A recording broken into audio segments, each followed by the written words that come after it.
Hello dear student, आज हम लोग defects of Bohr atomic model पढ़ने लगे हैं। बोहर एटॉमिक मॉडल हमने पहले पढ़ लिया था।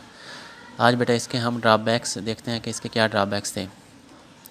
सबसे पहले इसका ड्रॉबैक्स है बेटा, Bohr theory can only explain the spectrum of uni electronic species. ये जो बोहर थ्योरी है हमारे पास, बोहर एटॉमिक मॉडल है, ये जस्ट किन को एक्सप्लेन करता है? Spectrum of uni electronic species को ही जस्ट एक्सप्लेन करता है। अब यूनी इलेक्ट्रॉनिक स्पीशीज़ क्या होती हैं बेटा? सबसे पहले देख लेते हैं यूनी इलेक्ट्रॉनिक स्पीशीज़ क्या होती हैं। Uni electronic species are those species which have only one electron in their valence shell. Uni electronic atom या यूनी इलेक्ट्रॉनिक स्पीशीज़ हमारे पास वो स्पीशीज़ होती हैं which have only one electron in their valence shell, जिनके valence shell में just एक electron हो, उन्हें हम यूनी इलेक्ट्रॉनिक स्पीशीज़ कहते हैं। जैसे बेटा हाइड्रोजन हो गया, हाइड्रोजन के वैलेंस शेल में एक इलेक्ट्रॉन, क्योंकि आपको पता है हाइड्रोजन का एटॉमिक नंबर 1 होता है, तो इसके वैलेंस शेल में एक इलेक्ट्रॉन होगा।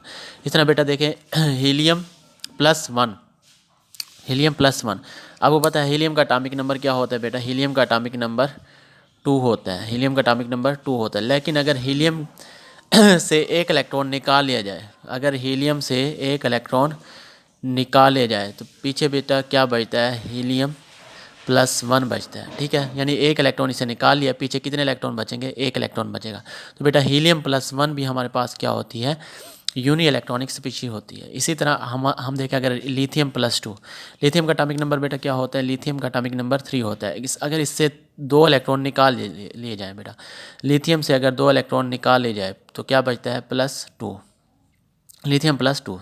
अगर 2 इलेक्ट्रॉन निकाल ले जाए तो लिथियम +2, लिथियम +2 में कितने इलेक्ट्रॉन बचेंगे बेटा? एक इलेक्ट्रॉन बचेगा। लिथियम +2 में एक इलेक्ट्रॉन, क्योंकि 2 इलेक्ट्रॉन हमने इससे निकाल लिए तो बेटा क्या बनता है? लिथियम +2, तो पीछे एक इलेक्ट्रॉन बचेगा। तो इसलिए ये क्या है हमारे पास? यूनी इलेक्ट्रॉनिक स्पीशीज़ है, यूनी इलेक्ट्रॉनिक स्पीशी है। लिथियम +2 हो गई, हीलियम +1 हो गई, इस तरह हाइड्रोजन। ठीक है, तो बेटा इसका क्या ड्रॉबैक है? It only explain uni electronic species, hydrogen and hydrogen like species, जैसे helium +1, lithium +2। It does not applicable on multi electronic species, it does not applicable on multi electronic species. Multi electronic species पर ये valid नहीं होता, उनको explain नहीं करता। Multi electronic species कौन सी species होती हैं? जो रखती हैं मोर देन 1 इलेक्ट्रॉन, जिनके पास एक से ज़्यादा इलेक्ट्रॉन होते हैं, जैसे हीलियम। ठीक है, हीलियम +1 तो हमारे पास यूनी इलेक्ट्रॉनिक स्पीशी है। लेकिन हीलियम न्यूट्रल एटम, अगर हीलियम न्यूट्रल एटम की बात करें तो उसके पास कितने इलेक्ट्रॉन है? 2 इलेक्ट्रॉन है। लिथियम न्यूट्रल एटम की बात करें तो उसके पास 3 इलेक्ट्रॉन है। इस तरह बेरिलियम न्यूट्रल एटम की बात करें तो उसके पास 4 इलेक्ट्रॉन है। बोरान न्यूट्रल एटम की बात करें तो उसके पास 5 इलेक्ट्रॉन है। ये सारे क्या हैं हमारे पास? Multi electronic species which have more than 1 electron in them. जितने भी आगे हमारे पास सोडियम, ऑक्सीजन, अगर न्यूट्रल एटम होंगे तो वो हमारे पास क्या है? मोर देन 1 इलेक्ट्रॉन, उनके पास एक से ज़्यादा इलेक्ट्रॉन है। तो जो बोहर एटॉमिक मॉडल था इनके स्पेक्ट्रम को एक्सप्लेन नहीं करता था बेटा। ये इसका फर्स्ट ड्रॉबैक है। नेक्स्ट की तरफ मूव करते हैं जी। नेक्स्ट हमारे पास ड्रॉबैक आता है बोहर का second one. Bohr suggested circular orbits of electron around a nucleus of hydrogen atom in single plane.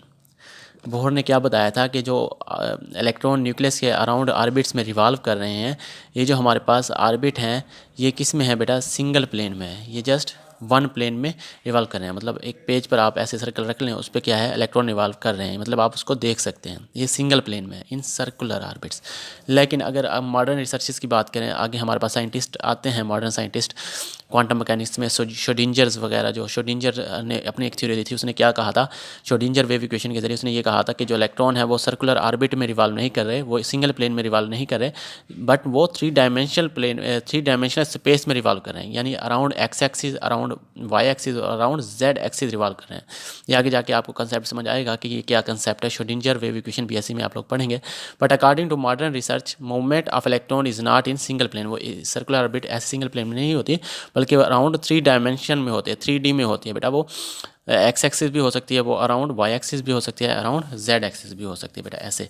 तो ये आपके पास जो है दो डिफेक्ट्स हैं बोहर एटॉमिक मॉडल के। नेक्स्ट वीडियो में हम नेक्स्ट 2 इसके डिफेक्ट्स पढ़ लेंगे।